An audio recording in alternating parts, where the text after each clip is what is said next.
왜 부자들은 그들에게 열광하는가? 부자들의 멘토, 돈이 보이는 명품 코칭에서 오두환 대표의 글을 한번 보겠습니다. 챕터 4에서 이렇게 이야기하고 있거든요. 나를 팔아봐. 인생은 딱 두 가지로 결정되는데 재능이든 재화이든 내가 가진 것이 시장에서 팔리느냐 팔리지 않느냐로 승패가 나누어진다라고 이야기하고 있거든요. 우리는 흔히 이제 겸손은 미덕이다라고 생각하면서 자기의 능력이나 자기의 열정을 과시하거나 이야기하지 않고 드러내지 않는다라는 거예요. 그래서 이제는 그렇게 하는 시대가 지났다 그렇게 하지 말고 개인이 그러한 프레임을 과감히 깨부수고 자신의 노력과 성과를 드러내야 된다라고 이야기하고 있는데 그게 바로 생각을 전환해야 한다라고 이야기하고 있습니다. 그래서 그 포장지를 바꿔야 돈이 된다라고 이야기하면서 모든 사업이나 서비스는 다 사람이 하는 것이다. 그래서 특별할 게 없어 보이는 사람일지라도 특별하게 보이도록 포장하는 것, 이게 바로 마케팅이다라고 강조하고 있습니다. 그래서 아무리 특별한 제품이라 할지라도 포장이 이상하면, 포장이 엉망이라면 소비자는 그 제품을 선택을 안 한다라는 거예요. 그래서 사람도 마찬가지인데 본질에 마케팅이 더해져야지 비로소 가치가 생성된다. 그러니까 본질에 마케팅이 더해져야 비로소 가치가 생성된다라고 이야기하고 있거든요.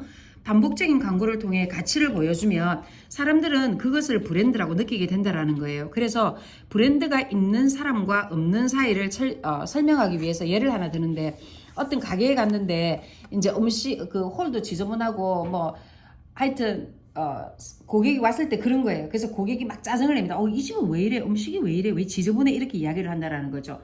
그러면 보통 사람 가게는 나 진짜 장사도 안 되는데 왜 저런 손님이 와가지고 아침부터 나를 힘들게 해? 혹은 진짜 미친놈이니 무시가 답이다 라고 생각을 한다라는 거죠. 그런데 만약에 브랜딩이 있는 사람, 퍼스널 브랜딩이 갖춰진 사람이라면, 그 예를 들어서 이 사람은 지금 백종환 선생님이 예를 들고 있는데, 만약에 백종환이라면 그렇게 답을 안 한다라는 거예요. 정신 바짝 차리게 욕을 해주니 감사하다라는 마음을 가지고 다시 일을 한다라는 거예요. 이게 바로 뭐냐면, 이제 백종원 씨는 뭐 경영학을 전공하거나 이것도 아니잖아요.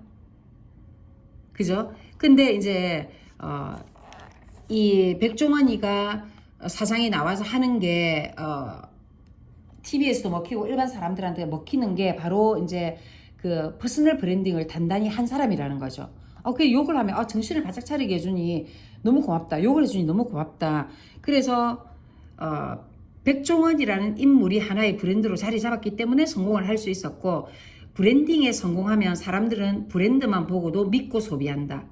그러니까 백종원이 나오면 의심을 안 한다라는 거예요. 그게 성능을 의심하지 않고 그게 사람이나 제품이나 동이 공통하게 적용된다라고 이 사람은 이야기하고 있거든요. 그래서 우리가 특별한 퍼스널 브랜딩을 해야 된다라고 이야기하고 있습니다. 그래서 퍼스널 브랜딩은 쉽게 말하면 사람을 특별하고 유명하게 보이도록 만드는 것이다. 왜 특별하고 유명해야 할까? 특별하고 유명한 사람이 팔아야 잘 팔리기 때문이다 라고 이야기하고 있습니다. 그래서 이제 TV에 광고할 때 유명 연예인들을 모델로 한다라고 이야기하고 있거든요. 그래서 이제 우리가 특별해지려면 이 사람뿐이다라는 생각을 갖게 해야 된다라는 거예요. 그래서 특별해지는데 성공하면 고객들이 돈을 싸들고 당신을 찾아온다라고 이야기하고 있습니다. 그 사업이 저절로 번창한다고 이야기하고 있거든요. 만약에 제품이 특별해지면 그 제품만 잘 팔리지만 퍼스널 브랜딩이 잘 되면 강의, 컨설팅, 출연, 체험, 협찬, 모든 유튜브 채널 등 평생 자동 수입원이 생기게 된다라고 이야기하고 있습니다. 그래서 이 사람은 퍼스널 브랜딩이 사회적 이슈가 되는 근본적인 이유이고 꼭 뭐냐면 퍼스널 브랜딩에 성공하라고 이야기하고 있거든요. 저는 여기서 우리의 성격이 좀 잘 드러나는 게 뭐냐면, 우리 능력이 본질이 100이라면 당신은 사람들에게 어떻게 보였으면 좋겠나? 1번 겸손은 미덕이니 70이면 좋겠다. 두 번째, 정직하게 있는 그대로 100점 보이고 싶다. 3번, 일단 있어 보이게 140점처럼 보이고 싶다. 저는 항상 이거를 처음 보는 순간 1번 겸손은 미덕이니 70 정도로 해야 되겠다. 좀 그런가? 아니면 그냥 있는 그대로 100점으로 보이고 싶다라고 생각을 했는데, 그게 바로 틀을 깨야 된다라고 하는 거예요. 이 오도환 대표가 보니까 많은 사람이 1번이나 2번을 선택한대요. 저도 그랬거든요. 근데 소비자의 입장에서 보면 그렇지 않다라는 거예요. 소비자는 1번, 2번, 3번 중에서 3번을 선택한다. 140점으로 보이는 물건을 사고 싶어 한다라는 거예요. 그래서 그러고 보니까 맞더라고요. 그래서 만약에 3번을 선택하면 우리가 내가 가진 본질이 100이라도 140으로 보이게 하면 이제 일거리가 쏟아져 들어온다라는 거예요. 그래서 결국 경험과 노하우가 쌓여서 진짜 140점 이상의 본질을 갖추게 된다라는 거예요. 그리고 내가 140점으로 보이게 했다라면 140점 이상이 되도록 사람은 노력하게 돼 있다고 이야기하고 있거든요. 그래서 본질보다 특별하게 보이도록 포장해 광고하고 더 많은 일을 해서 더 특별한 본질을 얻는다. 그래서 이 일을 반복하면 급속도로 성장할 것이다. 그래서 내가 가진 본질이 100이라면 항상 마케팅을 더해가지고 140점이 보이도록 해야 되고, 고객은 70점, 100점, 140점 중에서는 140을 선택한다라는 겁니다. 그래서 마케팅이 중요하다고 이야기하고 있거든요. 그래서 이제 알아두면 돈이 되는 공식에서 이분은 이렇게 이야기하고 있어요. 마케팅과 광고, 가치, 브랜드의 관계를 설명하기 위해서 오랜 시간 연구했고, 그래서 이제 브랜드 상대성 이론을 이 사람이 발견합니다. 찾게 되는데 이렇게 이야기하고 있거든요. 가치는 뭐냐면 가치, 본질에다가 마케팅이 더해진 거, 거기에다가 광고를 한다라는 거예요. 본질에다가 그러면 광고를 더하면 그게 바로 브랜드가 된다. 본질에다가 광고를 하면 브랜드가 된다. 이게 끊임없는 광고가 중요하다고 이야기하고 있는 거죠. 내가 마케팅과 광고에 소홀히 하는 동안 본질이 나보다 훨씬 못한 경쟁자가 마케팅과 광고에 공을 들이고 있다라고 생각해보라. 생각만 해도 끔찍하지 않은 거 정말 그렇거든요. 내보다 본질이 못한 사람이 마케팅하고 광고를 해가지고 내보다 제품이 잘 팔리고 내보다 다른 사람이 나보다 그 사람을 더 찾는다면 이거는 정말 끔찍한 것 같아요. 왜? 본질이 내가 그 사람보다 다른 제품보다 내가 뛰어난데. 그러니까 그만큼 마케팅과 광고는 중요하다고 이야기하고 있는데, 이 사람 광고는 우리가 광자가 보면 원래 그 넓을 광이잖아요. 그거 알릴 거고. 그러니까 이제 본대는 뭐냐면 널리 알려지는 건데, 이 사람은 그렇게 생각하지 않아요.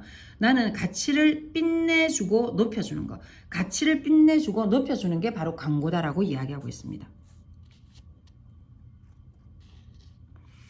광고가 제대로 이루어지지 않으면 사람이나 기업, 서비스, 상품 등은 빛을 보지 못한다. 그래서 이제 그렇게 빛을 보지 못하고 사업 운영이 어려운 상황이라면 광고도 계속하지 못하겠죠? 그럼 안 되는 거예요. 그러니까 항상 사업을 할 때는 광고 비용을 예산으로 둬야 된다라는 거예요. 그래서 누가 만들지, 누가 살 것인가, 무엇을 팔 건가, 왜 광고를 하는가, 이에 대한 답은 항상 간결하면서 명확할수록 좋고, 일단은 본질이 드러날 수 있는 광고, 마케팅, 그게 바로 브랜드다 라고 이야기하고 있습니다. 이제 이분이 광고의 8원칙에 대해서 이야기하고 있는데, 광고의 8원칙은 첫째 뭐냐면 1원칙은 바라보게 하라. 두 번째, 그것이 다가오게 하라. 세 번째, 그것을 생각하게 하라.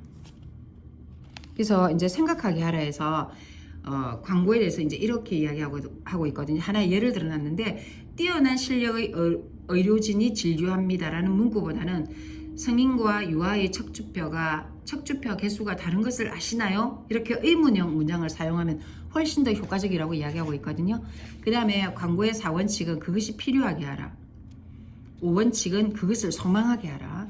그 다음에 6번째 원칙은 그것을 구매하게 하라. 7번째는 그것에 만족하게 하라. 그 다음에 그 광고를 만족시키는 방법이 있는데, 첫 번째는 여론을 만들어야 되고, 둘째는 이미 사용한 사람의 후기를 대표로 제시해야 되고, 세 번째는 셋째로 이제 만족했다고 말하게 하라는 거예요. 만족했다고 말하면 내가 그것을 각인하니까 훨씬 더 만족도가 높도록 느끼게 된다라는 거예요. 그 다음에 광고의 8원칙 마지막은 전파하게 하라. 그러면 이제 우리가 고객이 사용한 제품을 전파하게 하려면 어떤 방법을 써야 되는지도 우리가 생각해 볼 만하거든요. 그래서 브랜드의 힘에서는 마케팅과 광고를 통해 가치를 창조하는 시대다. 기업이나 제품뿐 아니라 사람도 마찬가지다. 우리는 어느 때보다도 퍼스널 브랜딩이 주목받는 사회에 살고 있다. 방법이 다르면 훨씬 적은 노력으로도 높은 브랜드 점수를 만들 수 있다. 저는 그래서 계속 이제 이 책을 통해서 느끼는 거는 아까 전에도 이야기했지만 본질에다가 마케팅이 더해지는 것, 그게 바로 브랜드고, 내가 본질이 100이라면 포장지를 통해 가지고 70으로 보일 수도 있고 100으로 그냥 보일 수도 있고 140으로도 보일 수 있다라는 거예요. 근데 그러면 그 중에서 우리가 140이 보이도록 해야 되고, 만약에 나보다 못한 본질을 가지고 있는 제품이나 사람이 자기를 140이 보이도록 해서 다른 사람을 선택하게 한다면 진짜 끔찍한 거니까, 우리가 오늘 제일 중요한 거는 뭐냐면 결국은 퍼스널 브랜딩에 성공하자. 그게 바로 부자들만 알고 있는 100% 성공 치트키다 라고 이야기하고 있거든요. 이상입니다. 다음 시간 보겠습니다.